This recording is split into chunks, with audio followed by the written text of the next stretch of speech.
Welcome to another deep dive, everybody. Today we're going to be taking a look at Arthur Pryor. Oh, interesting. Yeah, he's a philosopher that had some really interesting things to say about time and logic and how they're all connected and all that kind of stuff. Mm-hmm. And our source for this is going to be excerpts from the Stanford Encyclopedia of Philosophy Okay, entry on Arthur Pryor. So cool. very excited to jump into this one. Yeah, me too.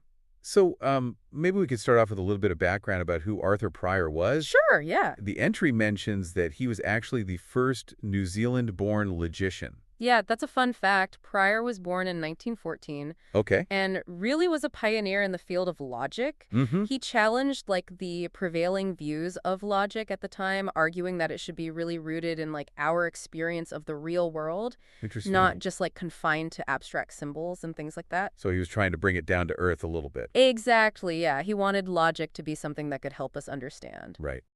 how we think and experience the world, especially when it comes to time.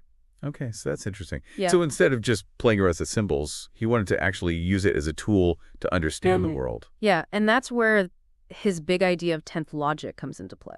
Okay. So he added new operators to the traditional kind of logical toolbox to deal with time specifically. Like what kind of? So phrases like "it will be the case that," Oh, okay. or "it has always been the case that." And Yeah. these are things we say all the time, but he formalized those into a logical system. I never thought about it like that, but yeah, we do say that all the time. Right.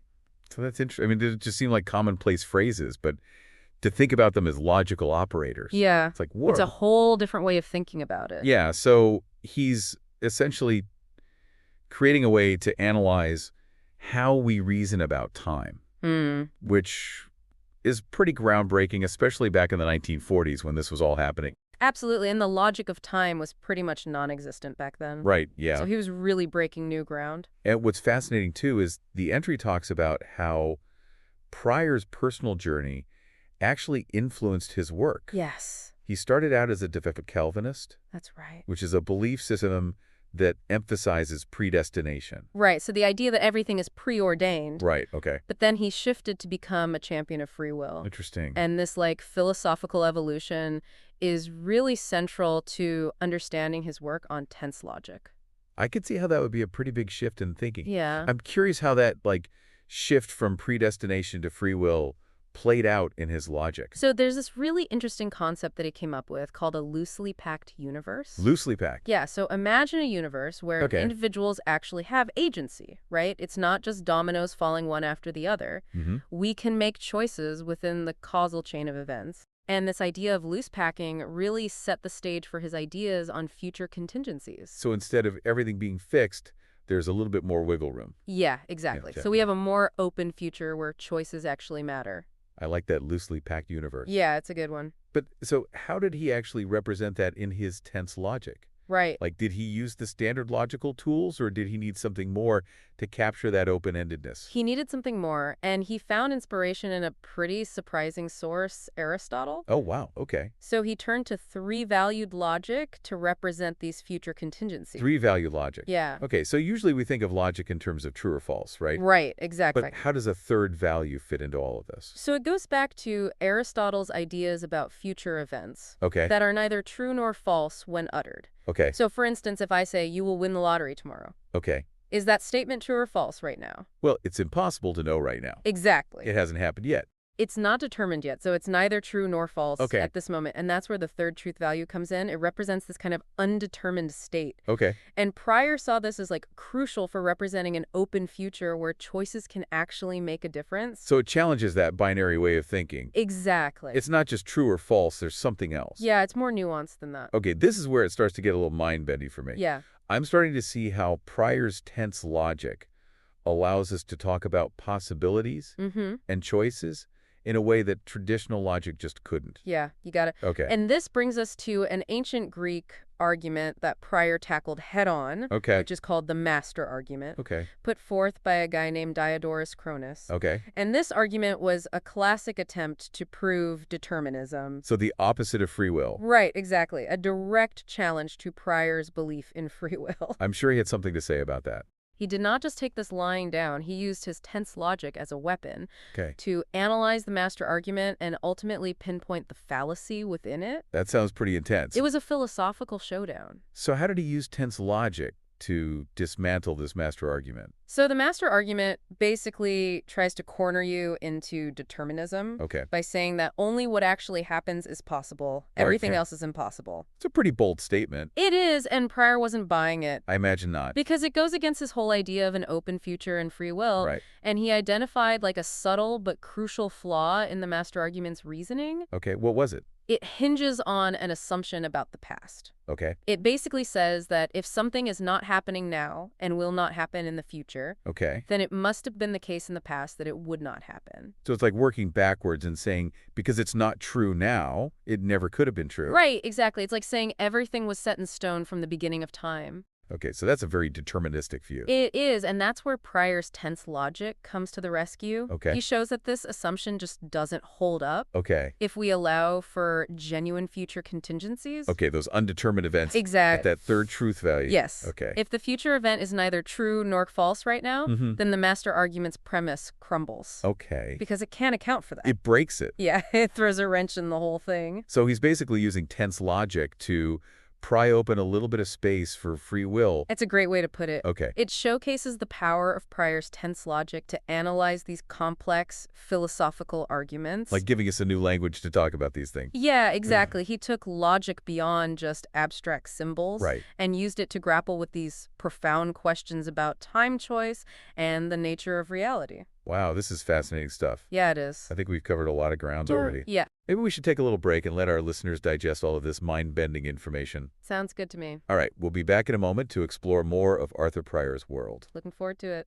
Welcome back. I'm still trying to wrap my head around that whole tense logic battle with the master argument. It's pretty mind-blowing stuff. It is. It's incredible how Pryor used logic to challenge such a long-standing philosophical idea. It really shows the power of his work. And, you know, the master argument wasn't the only area where Pryor made significant contributions. Oh, right. He also did a lot of work in modal logic. Modal logic? Which deals with concepts like possibility and necessity. Yeah, we touched on that briefly in the first part. Right. And I think he collaborated with someone on that. He did. He worked closely with Carew Meredith. Okay. And their collaboration is really quite remarkable because they were exploring modal logic and possible world semantics years before Saw Kripke. Oh, wow. Who's often credited with like pioneering that area, published his famous work. So they were ahead of their time. They really were. That's fascinating. So can you unpack what Pryor and Meredith were doing with modal logic and possible worlds? Sure. Because I'll admit, these concepts can be a little slippery. Yeah, they can be. So imagine you have all these different possible worlds, right? Okay. Each one representing a different way things could be. Mm-hmm. Modal logic allows us to talk about what's necessary. Okay. Which means true in all possible worlds. Okay. And what's possible true in at least one possible world. Okay, so in one possible world, I might be a podcast host, and in another, I might be like a world-famous chef or something. Exactly. Okay. And what Pryor and Meredith did was use a binary relation to model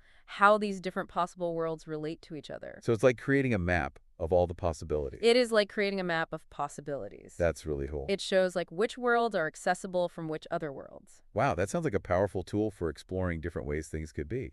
It is, and it laid the groundwork for our current understanding of how different systems of modal logic work and how they connect. So Pryor wasn't content with just revolutionizing how we think about time. Nope.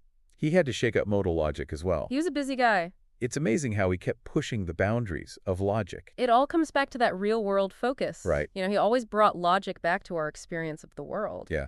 And speaking of real-world applications, didn't Pryor's tensed logic have some kind of surprising impact on computer science? I did. I remember seeing something about that in the outline, but it's a little fuzzy on the details. Yeah, so imagine you're designing a program that handles multiple tasks simultaneous. Okay. Like an online banking system processing transactions from thousands of users at the same time. All right, so a lot going on at once. Yeah, these are called concurrent programs. Okay. And with concurrent programs, it can be really tricky to make sure they always behave correctly. Yeah, I could imagine with so many things happening at the same time, it'd be easy for things to get messed up. Exactly, because there are all these different possible pathways that the program can take depending on which processes finish first, what data is received, and so on. So how do programmers even begin to make sense of all that complexity? Well, that's where Pryor's tense logic comes in. Okay. Particularly his ideas about branching time. Oh, right. Remember how we talked about how his logic allowed for an open future with multiple possibilities? Yes, and how he used that to challenge the master argument. Exactly. I'm sensing a connection here, but I'm not quite seeing it yet. So think of it this way. In a concurrent program, you have all these different possible pathways that the program can take. Okay. Just like in Pryor's branching time model of the future, each pathway represents a different sequence of events, and tense logic gives us a way to map out and analyze these different pathways. So it's like using Pryor's logic to create a map of all the possible ways a program could unfold. That's a great way to put it. That's amazing. But how does that actually help programmers? So by using tense logic to analyze those pathways, programmers can verify that the program will work correctly no matter which path it takes. Oh, okay. So they can make sure that no matter what order the transactions are processed in, no money will be lost. That's important. Yeah, no accounts will be corrupted. Right. It ensures that everything runs smoothly. So Pryor's work is literally helping to make sure our online banking systems don't crash and burn. It is. That's pretty significant for a philosopher who is grappling with questions of time and free will. It really is, and it highlights how Pryor's ideas, which might seem purely abstract, actually have these real-world applications that affect our everyday lives. Yeah, and it speaks to the power of his approach, grounding logic in the realities of human experience and the complexities of time. Exactly. I'm starting to see a bigger picture here. Yeah. Pryor's focus on time wasn't just about creating a more nuanced logical system. Right. It was about developing a tool to understand the dynamics of choice possibility and how we navigate an open future. You're absolutely right. And in the final part of our deep dive, we're going to explore how these ideas continue to shape our understanding of not just logic, but also the human condition. Welcome back to the final part of our deep dive into Arthur Pryor. I'm amazed at how relevant his work is in all sorts of fields, like you were saying with computer science last time. Yeah, it's pretty incredible, isn't it? It really is. It makes you realize how much these ideas that can seem so abstract actually have tangible impacts on how we live and things like that. Exactly. So I'm curious now about Pryor's philosophical legacy. Like, we've talked a lot about his groundbreaking work, but how did his ideas actually influence other thinkers in logic and philosophy? Well, Pryor's influence is huge. He's considered one of the founders of modern temporal logic, and his ideas have had a ripple effect across various fields. Okay. It's not so much about a specific school of thought with, like a strict set of rules. Right. It's more about opening up new avenues of inquiry. Okay. He provided a framework for asking new questions and approaching old problems from a fresh perspective. So it's less about following Pryor's every word, and more about using his work as a springboard. Exactly. Okay, so it's about continuing that conversation. Yeah, exactly. That makes sense. And his work has spawned all these research programs in philosophy, logic, linguistics, even computer science. That's amazing. I mean, before Pryor, we weren't even really thinking about formally analyzing temporal reasoning. Yeah, he didn't just contribute to existing conversations. He created entirely new ones. He blew the whole thing wide open. Yeah. So you mentioned linguistics there. Yeah. How has Pryor's work impacted the study of language? Well, think about it. Language is inherently temporal, right? Oh, that's true, yeah. We use tenses to express how events relate to each other in time. Yeah. And Pryor's work gave us a logical framework for understanding how those tenses actually work. Okay. And how they contribute to the meaning of sentences. Interesting. So his insights have been super valuable in analyzing the structure and the meaning of natural language. So he's helping us understand how we weave time into our very words. Exactly. That's incredible. It's another example of how this seemingly abstract work has these really concrete implications for how we understand ourselves and the world around us. I'm starting to see how all these pieces fit together now. Yeah. It's really fascinating. And that, I think, is a key part of Pryor's lasting legacy. He bridged this gap between abstract logic and our lived experience. He showed us that logic isn't just this game of manipulating symbols. Right. It's a tool for understanding the dynamics of time, possibility, and choice. Yeah. It's about grappling with these fundamental questions of what it means to exist in a world where the future is open. Right. And we have the power to shape it. That's a powerful way to think about it. It really makes you want to go back and revisit everything we've learned. Yeah. And think about how it applies to our own lives and our own choices. Exactly. And how we navigate that open-ended future. Yeah. I think that's the best way to honor Pryor's work. To engage with these questions ourselves and to continue the exploration that he began. Because as he showed us, philosophy is not just about finding the answers. Right. It's about asking better questions. Exactly. And on that note, we encourage all of you listening to explore, further read the full Stanford Encyclopedia Philosophy entry on Arthur Pryor. Yeah, it's a great read. It's a fascinating journey through the mind of a philosopher who really changed the way we think about time. He really did. So thank you for joining us on this deep dive into the world of Arthur Pryor. It's been a pleasure. And we'll catch you next time.